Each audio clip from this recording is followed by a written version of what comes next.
देखिए 24 का चुनाव बिल्कुल एक तरफा है। प्रधानमंत्री नरेंद्र मोदी जी ईवीएम को सेट कर चुके हैं। जैसा उन्होंने कहा 400 पार, तो देश की जनता को समझ लेना चाहिए कि अब वोट वो किसी को भी देंगे। 400 पार तो उनका है, क्योंकि सिस्टम होता है और हैक होने के बाद में आप कितना भी पंजे का बटन दबा दो, कितना भी हाथी का दबा दो, कितना भी साइकिल का दबा दो, कितना भी लालटेन का जला दो, कोई फर्क पड़ने वाला नहीं है। चुनाव आयोग को चाहिए कि इस बार बैलेट पेपर से चुनाव हो, और प्रधानमंत्री नरेंद्र मोदी का अगर चेहरे पर वोट मिलता है तो बैलेट पेपर से भी मिलेगा ना भाई। इनकी हैकड़ी साहब निकल जाएगी, 40 सीटों पर सिमट जाएंगे अगर बैलेट पेपर से चुनाव होता है। बीजेपी पार्टी पूर्ण रूप से घबरा चुकी है। आप मुझे चंदा दो, मैं आपको धंधा दूंगा, अगर आपने मुझे चंदा नहीं दिया तो मैं आपको ईडी का फंदा दूंगा। ये बीजेपी की रणनीति है। देश की बर्बादी में जितना योगदान प्रधानमंत्री नरेंद्र मोदी जी का है, उतना ही मीडिया वालों का ही। आज की जो सरकार है वो मीडिया को अपने कब्जे में ले ली है, ईडी और सीबीआई को अपने कब्जे में ले ली है। तमाम मोदी मैजिक नहीं, मोदी एक जुमला है जो देश की जनता को पैरासीटामोल और संटा फेरस की तरह चूस रहा है। कि भारतीय जनता पार्टी और मोदी जी तानाशाही पर उतर रहे हैं। तानाशाह ज्यादा दिन चलने वाला नहीं है। प्रकार भारतीय जनता पार्टी जुल्म उठा रही है, अरविंद केजरीवाल जी को गिरफ्तार कर रही है। इससे साफ तौर पर पता चलता है कि भारतीय जनता पार्टी और मोदी जी तानाशाही पर उतर रहे हैं।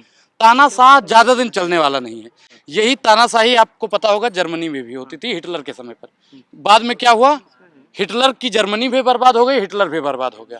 तो आज का जो हिटलर है वो जरूर बर्बाद हो जाएगा। और तानाशाहों की तानाशाही ज्यादा दिन चलने वाली नहीं है। केजरीवाल जी के साथ में दिल्ली की जनता का आशीर्वाद है और प्यार है। केजरीवाल जी जेल के अंदर से भी दिल्ली वासियों के लिए सोच रहे हैं, और सत्ता पे बैठने के बाद में प्रधानमंत्री नरेंद्र मोदी जी देशवासियों के लिए नहीं सोचते हैं। ये देश का दुर्भाग्य है।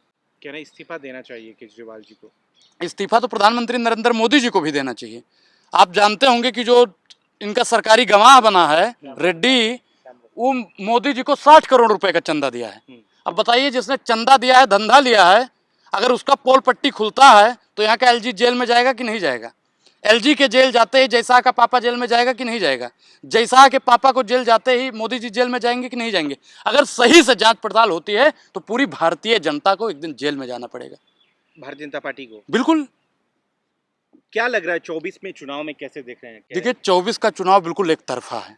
प्रधानमंत्री नरेंद्र मोदी जी ईवीएम को सेट कर चुके हैं। जैसा उन्होंने कहा 400 पार, तो देश की जनता को समझ लेना चाहिए कि अब वोट वो किसी को भी देंगे। 400 पार तो उनका है, क्योंकि सिस्टम होता है और हैक होने के बाद में आप कितना भी पंजे का बटन दबा दो, कितना भी हाथी का दबा दो, कितना भी साइकिल का दबा दो, कितना भी लालटेन का जला दो, कोई फर्क पड़ने वाला नहीं है। चुनाव आयोग को चाहिए कि इस बार बैलेट पेपर से चुनाव हो, और प्रधानमंत्री नरेंद्र मोदी का अगर चेहरे पर वोट मिलता है तो बैलेट पेपर से भी मिलेगा ना भाई। इनकी हैकड़ी साहब निकल जाएगी, 40 सीटों पर सिमट जाएंगे अगर बैलेट पेपर से चुनाव होता है तो। मात्र 40 सीट, मात्र 40 सीट। तो कैसे देख रहे हैं वायनाड से राहुल गांधी चुनाव लड़ रहे हैं, उनके खिलाफ जो है पूर्व सीएम के बेटे वहां से चुनाव लड़ रहे हैं। देखिए राहुल गांधी जी का वहाँ पे एक तरफा है, राहुल गांधी जी को हरा ही नहीं सकता है कोई। हम तो कहते हैं अमेठी से भी राहुल गांधी जी को करना चाहिए चुनाव, क्योंकि अमेठी में स्मृति ईरानी जी के अहंकार को तोड़ने वाला अगर कोई है तो राहुल गांधी जी हैं। वीके सिंह ने भी कह दिया कि मैं संन्यास लेना चाहता हूँ राजनीति से, गाजियाबाद। देखिए मैं क्या कह रहा हूँ कि बीजेपी का जितना भी लोग है वो आजकल संन्यास ले रहा है, या तो पार्टी छोड़ के कांग्रेस में या फिर दूसरी पार्टी में जा रहा है। बीजेपी पार्टी पूर्ण रूप से घबरा चुकी है कि चुनाव साहब एक तरफा जा रहा है इंडिया अलायंस के खेमे में, तो इसलिए वो लोग संन्यास लेंगे, पार्टी में आएंगे हमारे डर के। क्योंकि राहुल गांधी जी ने जब से कह दिया है कि सरकार बदलेगी और ऐसी कार्रवाई होगी कि दोबारा ही कार्रवाई करने की जरूरत नहीं पड़ेगी, तब से पूरी बीजेपी और भारतीय जनता पार्टी में भगदड़ में। इसका क्या मतलब है जो राहुल गांधी ने ये कहा है? कुछ तो उसका लॉजिकल मतलब अब आप बताइए आज कैसे परेशान किया जा रहा है? शक्तियों से, मोदी साहब सुनिए, शक्तियों से एक्शन किया जा रहा है। बड़की बड़की मीडिया जो है क्या दिखाती है आज आप मालूम ही होगा। सीमा हैदर उनके लिए बहुत जरूरी है, बड़ी मीडिया के लिए। और आज का जो मुद्दा है महंगाई, बेरोजगारी, शिक्षा, उस पर वो लोग बात नहीं करते। ईडी सीबीआई विपक्ष पर ही बैठता है। वर्तमान सरकार पर ईडी और सीबीआई का कोई संबंध नहीं जाता है, कोई नोटिस नहीं जाता है। कितना भी भ्रष्टाचारी हैं आप, बीजेपी में ज्वाइन कर लीजिएगा। आप मुझे चंदा दो, मैं आपको धंधा दूंगा, अगर आपने मुझे चंदा नहीं दिया तो मैं आपको ईडी का फंदा दूंगा। ये बीजेपी की रणनीति है, और इसी रणनीति को खत्म करने के लिए राहुल गांधी जी निरंतर बोल रहे हैं। कहा जा रहा है कि पन्नू जो है उसने केजरीवाल को चंदा दिया था 100 करोड़ का, भी हाल ही में खुलासा हुआ है। बीजेपी को कौन कौन चंदा दे रहा है उसका खुलासा काहे नहीं कर रहे हो आप लोग? एसबीआई के पास में 466 करोड़ रुपए का कोई डाटा नहीं है, उसका खुलासा आप लोग काहे नहीं कर रहे हो? गाय वो बीप वाले भी चंदा दे रहे हैं, गौ रक्षक कहते हैं अपने आप को भारतीय जनता पार्टी वाले, और वही गौ तस्कर वाले भी भारतीय जनता पार्टी को 250 करोड़ रुपए का चंदा दिए हैं। चंदा तो उस पर कांग्रेस आप को भी लोग मिला है ना। सुनिए भाई, आप लोग उस पर बात क्यों नहीं करते हैं? कांग्रेस को चंदा मिला है, आम आदमी पार्टी को चंदा मिला है, ममता बनर्जी को मिला है, आरजेडी पर मिला है, जेडीयू को मिला है, सबको मिला है, वो बात छोड़िए। बीजेपी पर जो चंदा मिला है आप लोग उस पर बात क्यों नहीं करते हैं? देश की मीडिया है वो भी विपक्ष को ही खत्म करने में लगी है, सोशल मीडिया है जो सच्चा मीडिया है वो भी उसी को खत्म करने में लगी है। आप लोग चाहते क्या है कि पूरी पार्टी को खत्म कर दिया जाए? देश की बर्बादी में जितना योगदान प्रधानमंत्री नरेंद्र मोदी जी का है उतना ही मीडिया वालों का ही है भाई। आसान नहीं है 2024 का चुनाव, कहा जा रहा है कि कमबैक करना थोड़ा देखिए मुश्किल। अभी 25 दिन है, 25 दिन अगर मीडिया निष्पक्ष हो जाए तो बिल्कुल आसान है चुनाव। चुनाव आयोग निष्पक्ष हो जाए तो बिल्कुल निष्पक्ष है चुनाव, क्योंकि चुनाव आयोग का जो अधिकारी अभी बना है उसको राष्ट्रपिता और राष्ट्रपति में फर्क ही नहीं पता है। वो कह रहा है राष्ट्रपति थे, मतलब महात्मा गांधी को राष्ट्रपति बना रहे थे। अब बताइए कि ऐसे अनपढ़ ऐसे जाहिल लोग जब चुनाव आयोग का अध्यक्ष बनेंगे तो आप कैसे लोग को चुनाव? मेन स्ट्रीम मीडिया क्यों नहीं सपोर्ट कांग्रेस पार्टी को या इंडिया अलायंस के लोगों को क्यों नहीं कर रहे हैं? देखिए सैया बने कतवाल तो डर का है बात का। जिसको चंदा ज्यादा भारतीय जनता पार्टी, जिसको अपनी गोदी में ज्यादा खिलाने का काम करेगी, मीडिया उन्हीं को दिखाएगी। आज की जो सरकार है वो मीडिया को अपने कब्जे में ले ली है, ईडी और सीबीआई को अपने कब्जे में ले ली है। तमाम यूट्यूबर जो भी हैं 70% यूट्यूबर भी उन्हीं के लिए काम करते हैं। कंगना मैदान में उतर चुकी है। कंगना रनावत की जहां तक रही बात, आपने कंगना रनावत पे बात की, आप एक चीज बताइए कि कंगना रनावत 2014 के बाद में भारत आजाद हुआ। सुनिए पहले साहब, कंगना रनावत कौन है? वो कहते हैं कि 2014 के बाद में आपके देह पे कपड़ा। सुप्रिया श्रीनेत पे कार्रवाई हुई, मालूम है कि देखिए नहीं आपको? वो बहुत ही निंदनीय, सुप्रिया श्रीनेत जी को मैं जानता हूँ, वो ऐसी अभद्र टिप्पणी कर ही नहीं सकती है। देखिए घृणित मानसिकता वाले जब तक पत्रकार इस देश में जिंदा रहेंगे, आपकी घृणित मानसिकता है मैडम। आप जैसे लोगों के दिमाग में गोबर भर गया है, और जब तक आपके दिमाग में आपके दिमाग में जब तक गोबर रहेगा ना तब तक ऐसी ही विचारधारा चलती रहे। मैं महिलाओं का सम्मान करता हूं। सुनिए मैडम, दलाली मत करिए, दलाली मत करिए। मैं फिर बोलने लगूंगा, फिर मैं बोलने लगूंगा तो आपको मिर्ची लग जाएगी। मैं फिर बोलने लगूंगा, मैं बोलने लगूंगा फिर आपको मिर्ची लग जाएगी, फिर आपको दिक्कत हो जाएगी। महिला का अपमान कर रहे हैं। मैंने कोई अपमान नहीं किया। झांसी की रानी की किरदार निभा चुकी हैं। देखिए झांसी की रानी अंग्रेजों से लड़ी थी, और झांसे की रानी जो है, क्या झांसा? झांसे की रानी जो हैं वो भारतीय जनता पार्टी का चढ़ चमकम कर रही हैं। अभी टिकट उनको मिला है, वो क्या कह रही हैं कि हम लोग अपने चरित्र पर नहीं मोदी जी के उस पर जीतेंगे। अब आप बताइए कि प्रधानमंत्री नरेंद्र मोदी के चेहरे पर कब तक जीतते रहेंगे आप लोग? क्या तो रहे, मोदी जी के नाम पे ही चुनाव जीता जा रहा है, तो काम करने की जरूरत क्या है? तो मोदी जी को भैया 543 सीटों पर मोदी जी को ही लड़ा दो।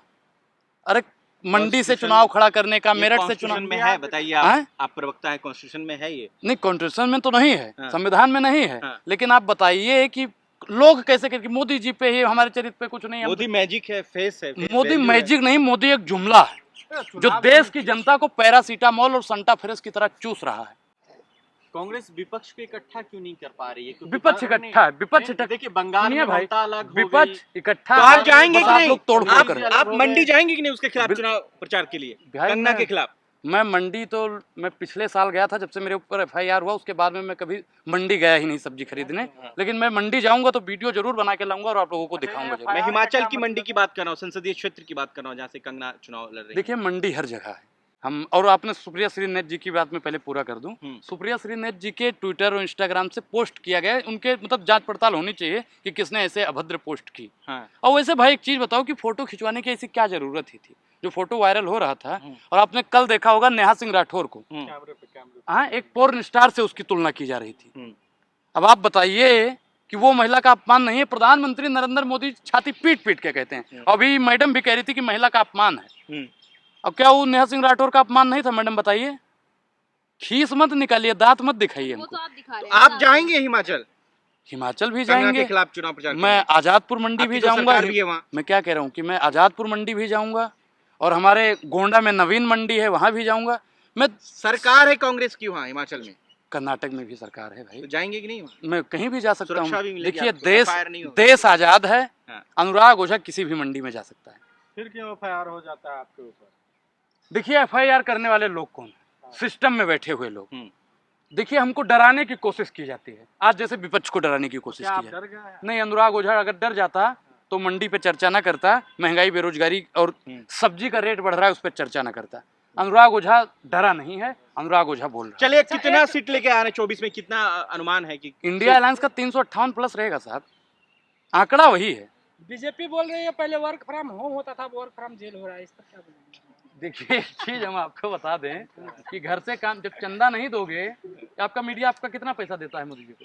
तो वर्क फ्रॉम जेल होगा केजरीवाल जी ये का? बताइए ना, आप आप बताइए। क्वेश्चन का जवाब दीजिए। मैं पूछ तो रहा हूँ, आप मोदी जी को कितना चंदा देते हैं? हम चंदा नहीं देते। तो आप भी चंदा नहीं देते, वर्क फ्रॉम सुनिए। जेल से करेंगे क्या सरकार? बिल्कुल करना चाहिए, जेल से आप भी रहकर करेंगे जेल में? बिल्कुल। अगर मुझे जेल में सरकार डाल देती है तो मैं भैया वहां पे 2-4 मीडिया वालों से हाथ जोड़कर मेरा निवेदन रहेगा हाँ। कि आप लोग भी आइए करिए, हम वहां से भी आपको यही व्यंग्यात्मक सवाल किया करेंगे और मंडी का भाव और बताता खिचड़ी रहेंगे। तली नहीं जा रही है, जी खिचड़ी तल के नहीं दी जा रही है उनको, कच्ची खिचड़ी खिलाई जा रही है जेल में। देखिए, आप लोग पत्रकार हैं तो सवाल पूछिए, और मोदी ये अरविंद सरकार से केजरीवाल का बयान है भाई, तो हम मैं इस क्या पर सवाल क्यों नहीं करूं? पूछे? सरकार से पूछिए ना कि सरकार ऐसा काहे कर रही है। आप बताइए किसी ना, को सरकार मशरूम से खिलाया जा रहा है, हाँ। किसी को मशरूम खिलाया जा रहा है और किसी को खिचड़ी भी नहीं दी जा रही है सही, तो ये तो गलत है ना भाई। अगला नंबर किसका है? अगला नंबर पूरे विपक्ष का है, पूरा विपक्ष का है। मैं भी जाऊंगा और आप जितने पत्रकार यहाँ पे खड़े होकर इंटरव्यू ले रहे हैं शायद सब जाएंगे। नेशनल दस्तक की आपसे गुजारिश है कि अगर इसको बचाना चाहते हैं तो नेशनल दस्तक को सब्सक्राइब करने के लिए रेड कलर के सब्सक्राइब बटन को दबाएं, फिर बेल आइकन की घंटी दबाएं। नेशनल दस्तक को बचाने के लिए बहुत जरूरी है कि हर खबर को शेयर करें, लाइक करें, कमेंट जरूर करें।